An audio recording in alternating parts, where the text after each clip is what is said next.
Advocate M R Abhilash, രണ്ട് പ്രധാനപ്പെട്ട കാര്യങ്ങൾ. ഒന്ന്, സംസ്ഥാന പോലീസിന്റെ തന്നെ ആഭിമുഖ്യത്തിൽ ഒരു ക്രിമിനൽ സിൻഡിക്കേറ്റ് പ്രവർത്തിക്കുന്നു. ലോ ആൻഡ് ഓർഡറിന്റെ ചുമതലയുള്ള ADGP അതിന്റെ തലവനായി നിൽക്കുന്നുവെന്ന ആരോപണം അത് കേവല രാഷ്ട്രീയ ആരോപണം മാത്രമാണെന്ന് തോന്നുന്നില്ല. അത് അന്വേഷിക്കപ്പെടുന്നു. ഒപ്പം ഫോൺ ചോർത്തുന്നു, പോലീസ് ഔദ്യോഗികമായി ചോർത്തുന്നു. കൂടാതെ ഞാനും ചോർത്തുന്നുണ്ട് എന്ന് അൻവർ പറയുകയാണ്. ഞാൻ അതിന് കുറച്ച് പൈസ മുടക്കുന്നുണ്ട് എന്നും. നമുക്കിവിടെ ഭരണഘടനാ ജനാധിപത്യം നിലവിലുണ്ടോ, അതോ ഇതൊരു വെള്ളരിക്ക പട്ടണമാണോ എന്ന് ജനങ്ങൾക്ക് തോന്നുന്ന വിധത്തിലാണ് കാര്യങ്ങൾ.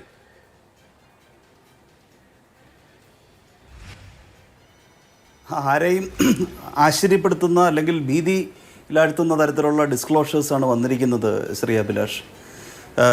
വളരെ ഗുരുതരമായിട്ടുള്ള ശ്രീ ഷാഫി ചാലിയും ഇവിടെ ചൂണ്ടിക്കാട്ടിയതുപോലെ ബഹുമാനപ്പെട്ട കേരള ഹൈക്കോടതിക്ക് വരെയും സുവോ മോട്ടോ പ്രൊസീഡിങ്സ് ഇനീഷ്യേറ്റ് ചെയ്യാൻ മാത്രം ഗൗരവതരമായിട്ടുള്ള വെളിപ്പെടുത്തൽ.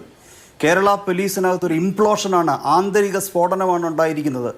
ഒരു പോലീസ് സൂപ്രണ്ടൻറ്റ് DGPയെ കുറിച്ച് പറയുന്നതും മറ്റു ഉദ്യോഗസ്ഥരെ കുറിച്ച് പറയുന്നതും ഇവിടെ ഒരു ക്രിമിനൽ സിൻഡിക്കേറ്റ് പ്രവർത്തിക്കുന്നുണ്ട് എന്ന് ഡിസ്ക്ലോസ് ചെയ്യുന്ന തരത്തിലുള്ള കാര്യങ്ങൾ പറയുന്നതും വളരെ ഗൗരവകരമല്ലേ?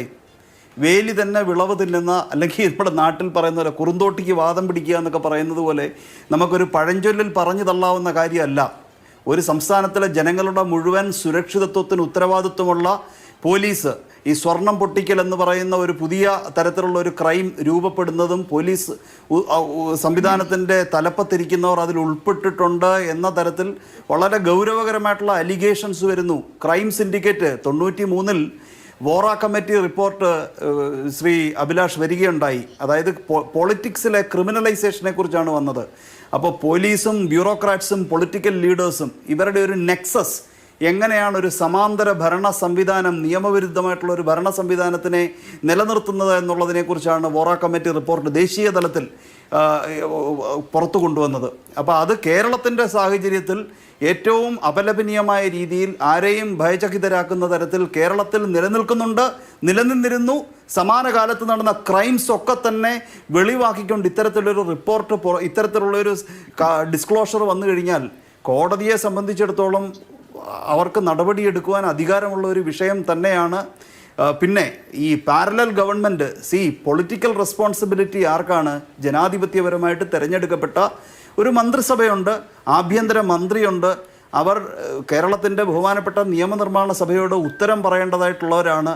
അങ്ങനെ ഇരിക്കുമ്പോൾ നാളുകളായി ഇത്തരത്തിലൊരു ക്രൈം സിൻഡിക്കേറ്റ് ഇവിടെ നിലനിൽക്കുന്നു എന്ന് തിരഞ്ഞെടുക്കപ്പെട്ട ഒരു ജനപ്രതിനിധി വ്യക്തമായിട്ട് ഓഡിയോ സംഭാഷണങ്ങളുടെ ഡിസ്ക്ലോഷർ അത് വെളിപ്പെടുത്തിക്കൊണ്ട് ജനങ്ങളെ മുഴുവൻ കേൾപ്പിച്ചുകൊണ്ട് പോലീസ് ഉദ്യോഗസ്ഥരുടെ കുറ്റസമ്മതം, ക്രൈമിനെ സംബന്ധിച്ചിട്ടുള്ള കുറ്റസമ്മതം കാട്ടിക്കൊണ്ട് അങ്ങനെ വിളിച്ചു പറയുന്ന ഒരു സാഹചര്യത്തിൽ ഇവിടെ നമുക്ക് രാഷ്ട്രീയ നേതൃത്വമില്ലേ?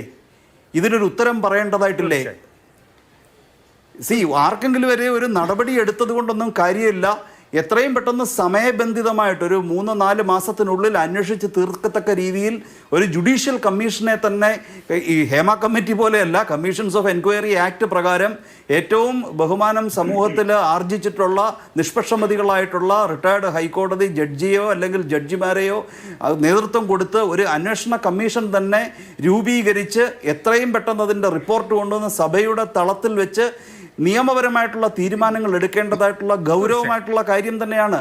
ഒരു പാരലൽ നിയമ സംവിധാനം ഇവിടെ നിലനിൽക്കുന്നു എന്നല്ലേ ശ്രീ അൻവറിന്റെ ഡിസ്ക്ലോഷർ ചൂണ്ടിക്കാട്ടുന്നത്? അദ്ദേഹം വെറുതെ ആരോപണം നടത്തുക അല്ലല്ലോ ചെയ്തിരിക്കുന്നത്. വളരെ വ്യക്തമായിട്ട്, വളരെ കൃത്യമാണത്.